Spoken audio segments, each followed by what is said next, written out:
Dear Mrs. Finch, as Lewis's psychiatrist, I can understand your desire for an explanation. As I see it, the trouble began in January, shortly after we convinced your son to seek treatment for substance abuse. Newly sober, I believe Lewis first noticed the monotony of his daily life.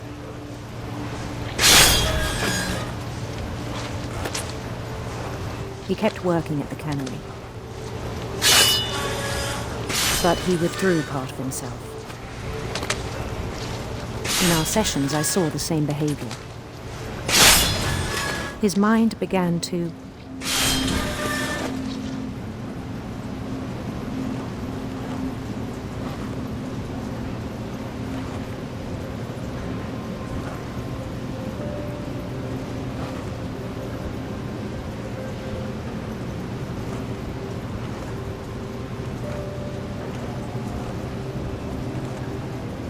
wander.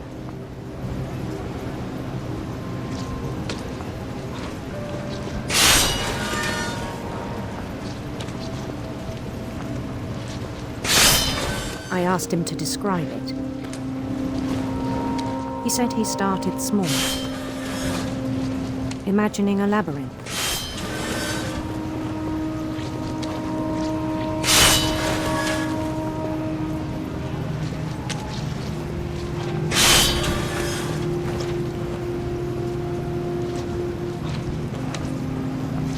He'd feel his way about.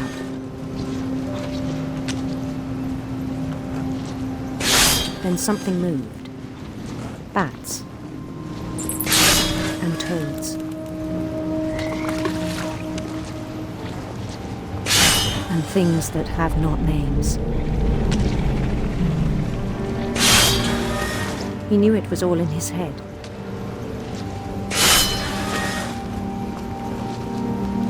But he took it very seriously. I had hoped he'd find himself.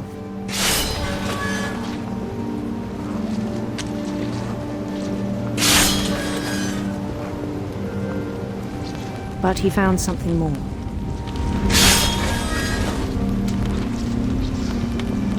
I worried about him then. Daydreaming at the cannery.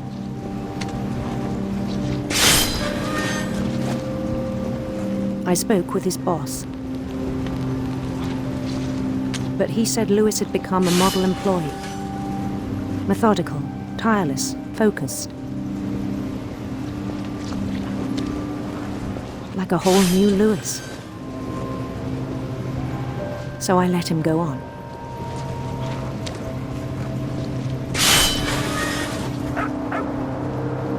I even encouraged him. It seemed very promising at first. He told me he'd made a new friend.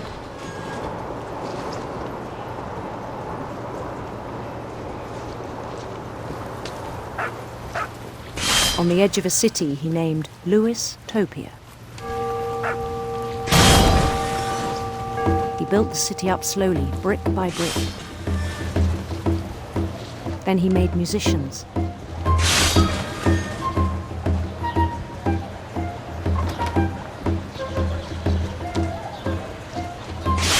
And songs for them to play.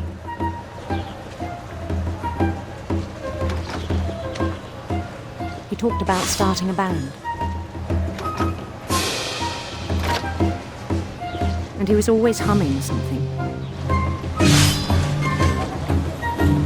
Every day his imagination grew stronger.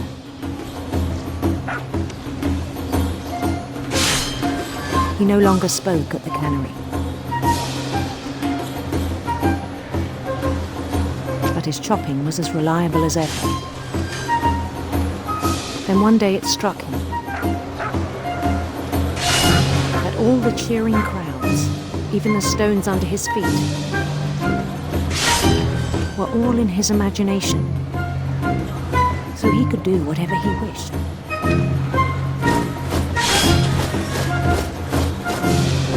He held an election for mayor, and he won. They begged him to stay, but his mind was already wandering. It became a game for him.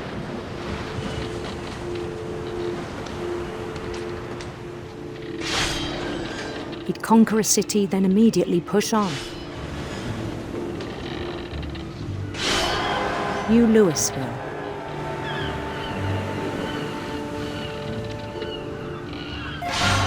St. Louis. He started drifting away from our reality.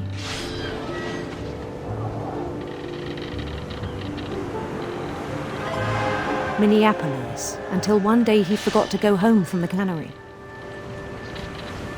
Even as his mother pleaded with him, part of Louis kept sailing on.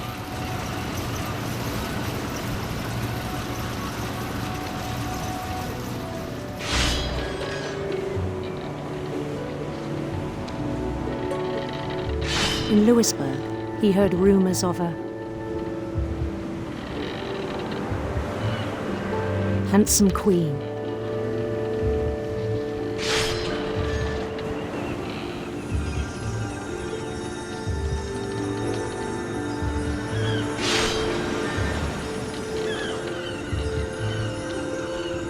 The queen was on her own quest for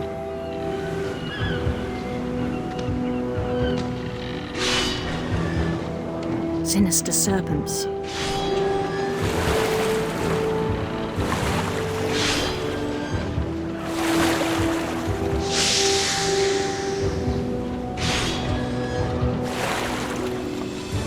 He followed the sound of her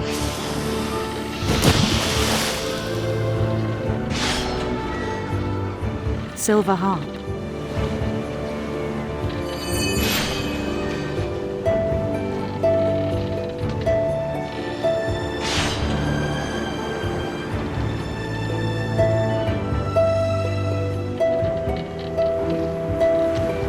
His chase led him to a golden palace east of the sun and west of the moon. Even then, his logic remained sound. He knew the world was all in his imagination.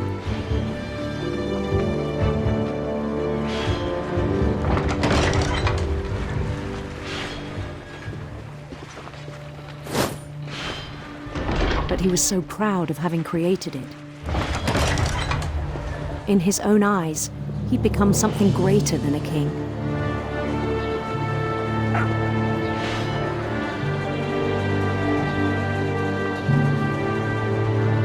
For someone who'd never known success in the real world, I think it was overwhelming.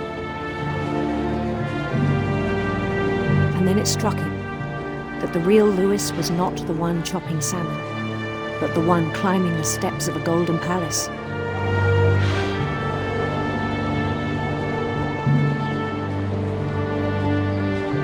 My imagination is as real as my body, he told me. It was hard to argue with him.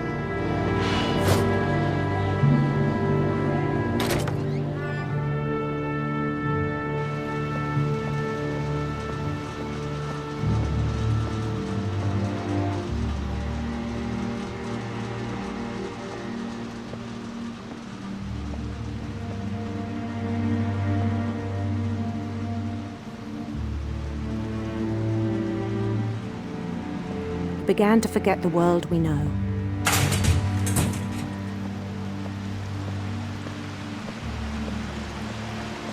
I think it pained him to remember Louis, the cannery worker.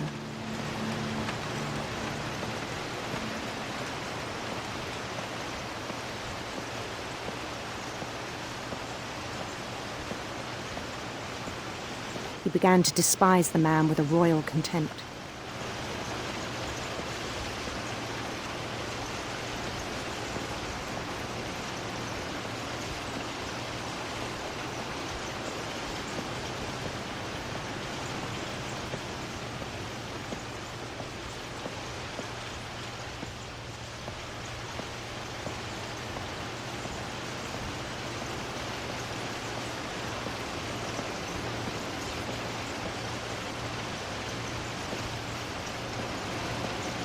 I still thought I could save him.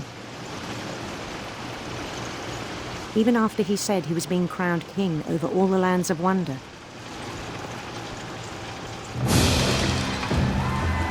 palace would be packed with his companions.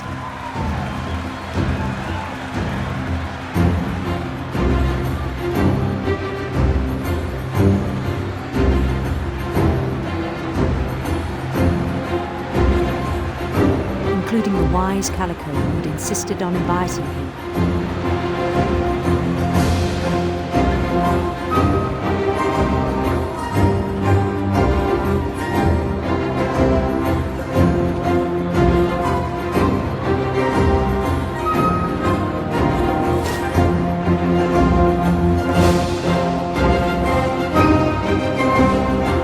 His queen waited, holding his crown.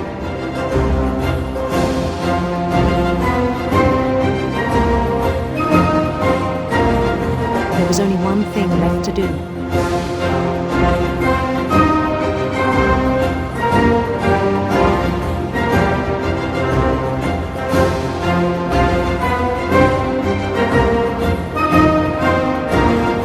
Bend down his head.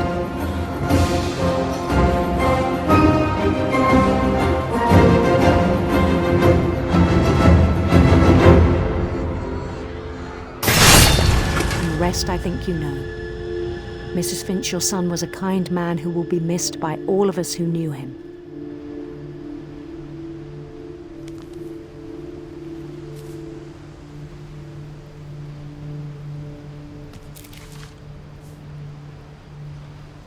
My brother was really cool. I wish you could have met him.